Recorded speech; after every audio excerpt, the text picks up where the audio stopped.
Okay, this is going to be a quick video of Endgame Club in action. This is round 8. We have on the board on the left, board 440. We have Concord Born versus My Mess. My Mess has got the white pieces. On the board on the right is Niazi versus Celtics 2-1-2. Niazi coming from Germany. This is an interesting position with the queen and a knight, and you can see it from both points of view, I guess. Black has got a passed pawn in the middle, d4. White has got A and B pawns. 2-on-1 on the queen side. So we're picking up the action pretty much right at the first move. Took me a second to get the recording going. But one of the issues, oh, there we go. My Mass has got the king coming to f1.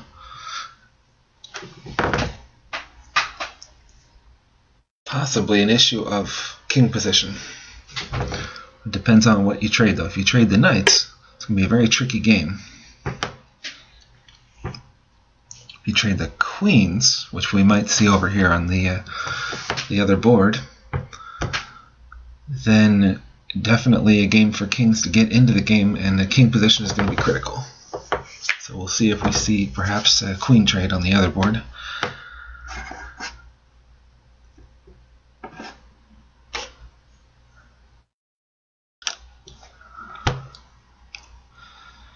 Celtics being very patient. This is a 3 minutes and also 3 seconds increment, so that's a very sensible strategy, is to start out with oops, sorry, we got a little technical difficulties.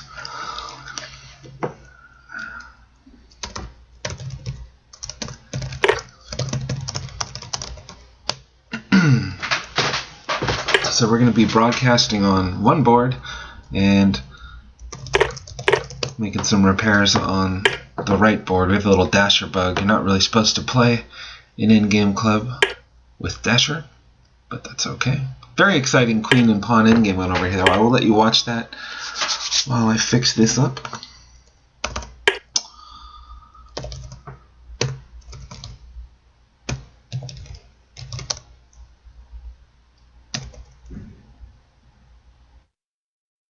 Oh no.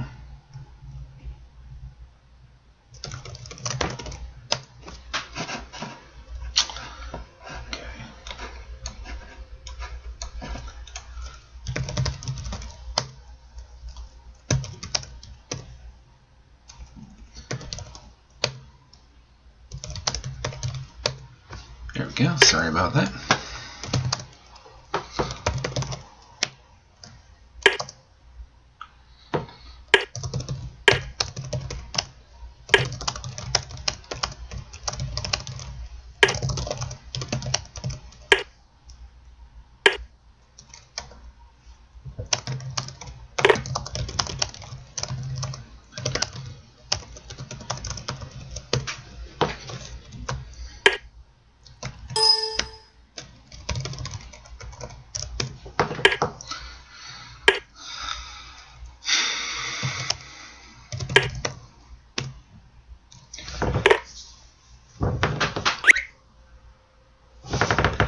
Alright, back to our queen game here. We got a knight trade, has turned this into a very dangerous queen and pawn game.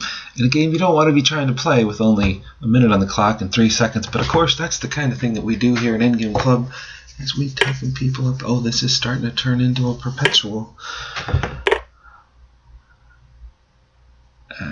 Maybe not. Maybe Concord is going to take a chance at a win here. He's got 2-on-1.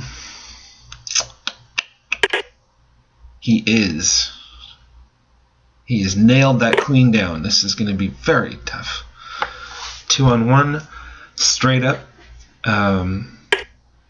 Certainly bet on black, but it's not a sure thing in general. Depends on the position of everything.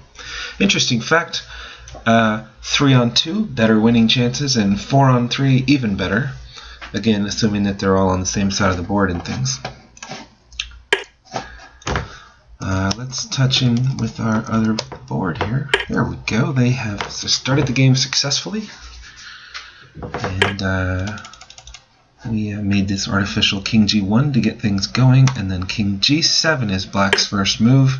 He is already thinking about his king position. Celtics bringing the pawns down on the queen side. And Niazi in a bit of a thought there, what to do with the pawns. Meanwhile, we got 2-on-1 here. Concord is trying very hard to convert this into a win. It's a much needed half point in the in-game tournament. And it looks pretty favorable at this point. Mymas in a tough position. Definitely can't play f4, because then Black will play pawn to g4, and then he's got a protected passed pawn. He's got to try to keep the king out, but it doesn't seem like there's any way to do that. So that is looking grim.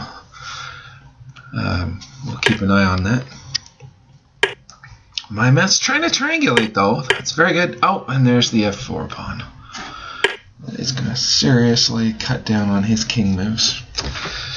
I suspect we'll be seeing a resignation here in a second. Or not.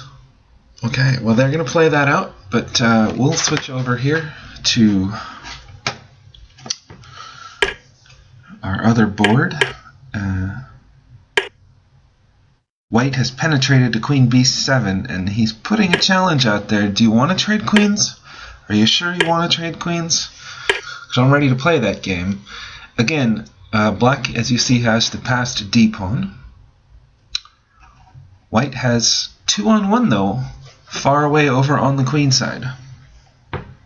Any queen trade is going to open up the doors to these kings to dive into that game, and then we'll see who can do what. However, a knight trade, as you can see from the previous game, knight trade is going to make for a very wild game with queens and pawns. Hard to predict that one.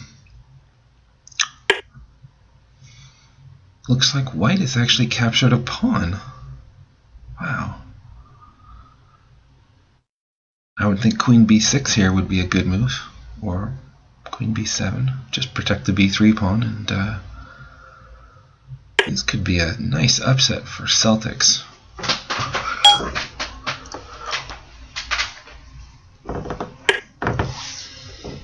Okay, looks like Mymas has resigned, although a nice game, definitely.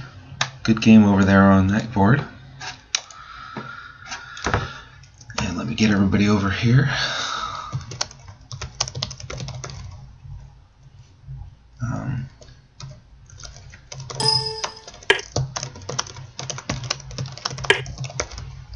Oops.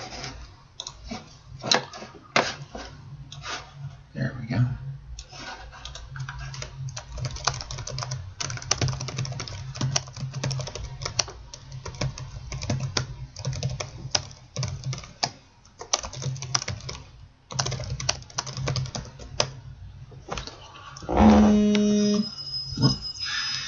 That is not part of the program.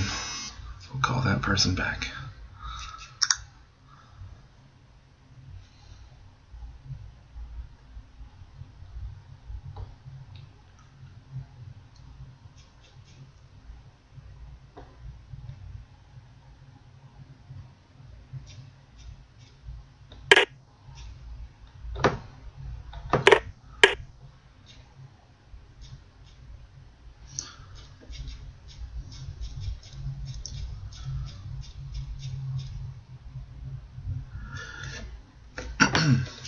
Okay, so we have a lot of trouble here over on our final board, final round for Saturday morning. We've got that A pawn is definitely making a move. I think there's a couple things Black could try to do here. Definitely could try to just attack the king, go for a perpetual. He could try to push the D pawn, but it looks like he's going to be a little slow there. Maybe queen e4 and push the D pawn, and also he's protecting queen a8. Okay. So now if a7, the queen covers a8 for one tempo, and he can push d3. Plus he's threatening queen f4. Got to worry about that. It's actually threatening knight h4. Could be a surprise for Celtics. He's going to have to stay on. Oh, he's covering the diagonal. Very nice. Very nice move. Hits the queening square on a8 and the diagonal.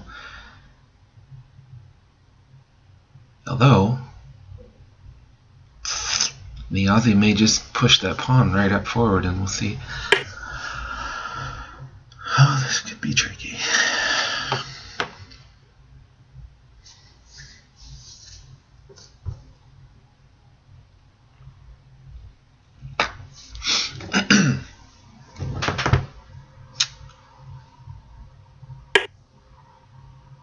Now, queen trade. Oh, this is...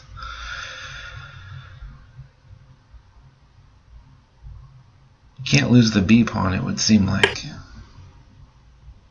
I hate to do that, though. Now, knight d4. Although that's going to give white a couple of chances to get his king moving. You might be able to force the knight off the board and then run back. We'll see. There's b5. Okay, that shuts down the b pawn. No, this is not going to work.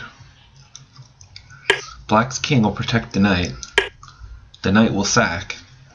And Black's going to win on the king side here, 3-on-2.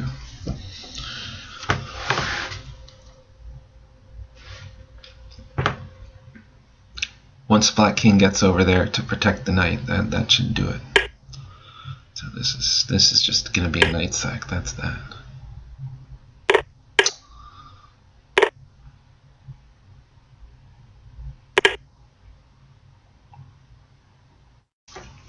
Now I could have done knight c6 check, which is maybe good for one extra tempo. Okay, so white has resigned.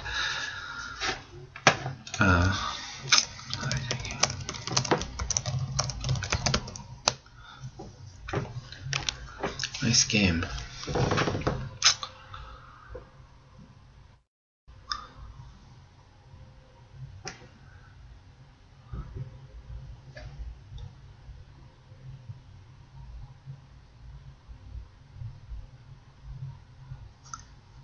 They're probably doing some private handshakes or something. Oh, there we go. Celtics Niazi 0-1. That's black 1, of course, is 0-1.